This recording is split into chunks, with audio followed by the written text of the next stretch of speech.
Last week, we announced the reopening of the sanctuary for in-person worship starting this Sunday, November 1st.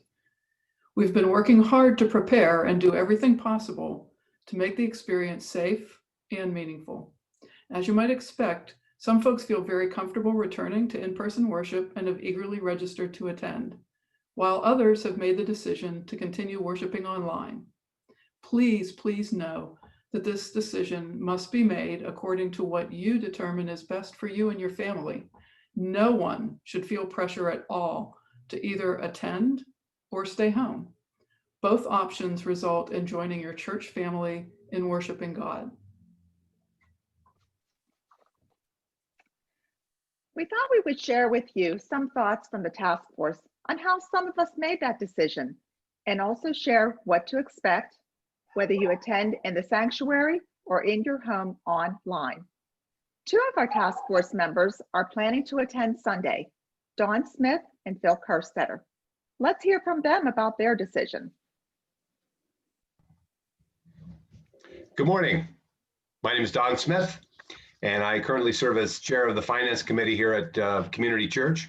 And on Sunday, this Sunday, November 1st, I'll be sharing my thoughts about the generosity campaign for 2021 during worship. I've got mixed feelings about whether I should be back in the sanctuary. You know, Janet and I do really well with the live stream on Sundays, but I think the topic of generosity is such an important one that I feel compelled to share my thoughts in person. I may change my mind going forward, but for now, I look forward to seeing you on Sunday. Thanks. Like everybody else, I've wrestled with the decision about whether to attend in person or continue the online streaming of the church service. I will tell you that, like everybody else, we've tried to maintain the balance between being prudent and getting on with our lives. I've decided that based on all the discussions by this task force, trying to do the right thing and take all the necessary safety precautions, I think it is appropriate for me to attend, wearing a mask, keeping the social distance, and still being able to continue the things that are important to me. So, what can you expect if you decide to join us that day? When you arrive at either the front door or the Rostraver entrance, someone will be there to greet you and verify that you've registered for the service. You'll be expected to wear a mask during the entire service. Bulletins will be available to pick up, as well as individually wrapped communion elements. You'll sit in a pew that's designated green for families, yellow for individuals, and red means the pew is blocked to maintain social distancing. And at the end of the service, you'll exit as you entered. Probably the hardest part is that we're requiring no contact greetings like waves, air high fives, and of course, big smiles under your masks. We do ask that for those of you who come to the sanctuary, please proceed to your seat and don't walk around to socialize before or after the service in the sanctuary. Despite these restrictions, though, we will have music to reflect on, a message from Scripture, communion, and best of all, the opportunity to worship together in what one member describes as 3D rather than 2D. Several other task force members have chosen to continue to worship online, Josh Geist and Lynn Robertson. Let's hear from them about how they made their decision.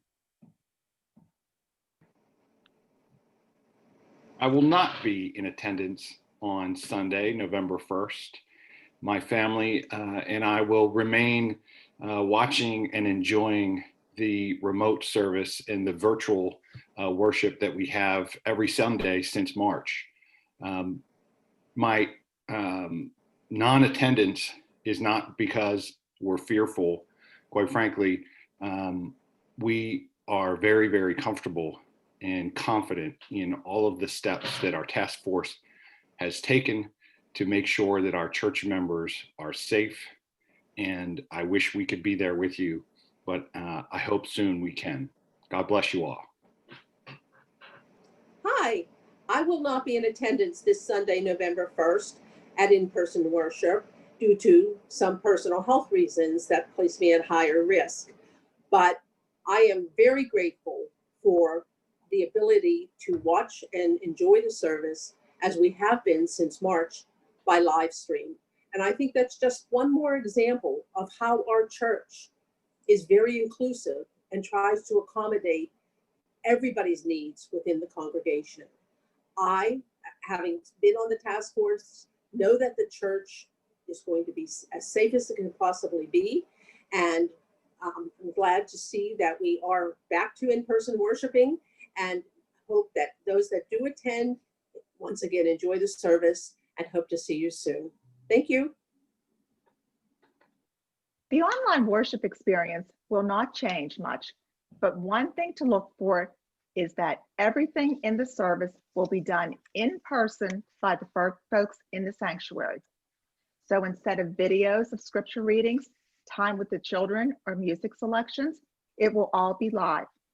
We will continue to look for ways to engage those who are attending virtually and commit to ensuring that it remains a great experience and we retain a loving connection with all of our church family.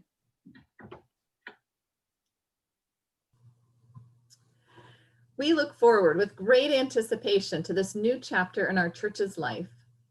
But whatever you choose, and wherever you find yourself on Sunday morning, know that God is present with us, one and all. In Matthew 11, Jesus relieves our anxieties with these words: "Come to me, all you who are weary and carrying heavy burdens, and I will give you rest." So whether we come to him in the sanctuary or in our homes, Jesus will not socially distance himself from us. Friends, I will be there in person and online to worship God together. So, see you on Sunday.